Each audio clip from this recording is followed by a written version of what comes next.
If you read, and I hope you do, the book of 2nd Samuel, there you'll read a lot about the um, rule of David as king. And in it, you'll see that it was a troubled time. There were civil wars as well as invasions, and his family were involved. Some of the rebels included his own son. And there were times when the priests got involved in all of it too. Usually on David's side, but still, we think of a time ourselves where um, religion is dragged into politics, or politics is dragged into religion, and we ask questions about the proper role of the relationship between those two. In this time, no, they didn't ask that question. Everybody was involved in both, and they put both of them together. And so the only sort of factor that would not dive into it headlong was God. Yeah, there were times that God spoke through the prophets and took sides. But the Psalms spend a lot of time telling God who the enemy is, what they've done, and what should happen to them. And when you read Psalm 55, you realize what sort of things were going on that provoked and drew forth that kind of response. Jesus said we should pray for our enemies. This is praying about our enemies.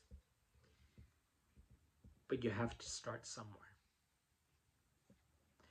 So from the New Jerusalem Bible, Psalm 55. God, hear my prayer. Do not hide away from my plea. Give me a hearing. Answer me. My troubles give me no peace. I shudder at the enemy's shouts, at the outcry of the wicked. They heap up charges against me. In their anger bring hostile accusations against me. My heart writhes within me. The terrors of death come upon me. Fear and trembling overwhelm me, and shuddering grips me. My heart, and I say, who will give me wings like a dove to fly away and find rest?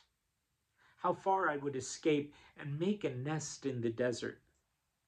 I would soon find a refuge from the storm of abuse, from the destructive tempest, Lord, from the flood of their tongues.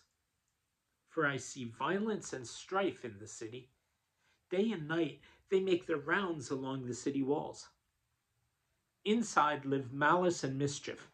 Inside lives destruction, tyranny and treachery, never absent from its central square. Were it an enemy who insulted me, that I could bear. If an opponent pitted himself against me, I could turn away from him. But you, a person of my own rank, a comrade and dear friend to whom I was bound by intimate friendship in the house of God? May they recoil in disorder. May death descend on them. May they go down alive to Sheol, since evil shares their home with them. For my part, I appeal to God, and Yahweh saves me.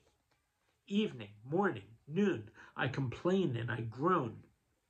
He hears my cry. He ransoms me and gives me peace from the feud against me, for they are taking me to law.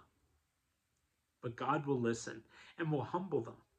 He who has been enthroned from the beginning, no change of heart for them, for they do not fear God.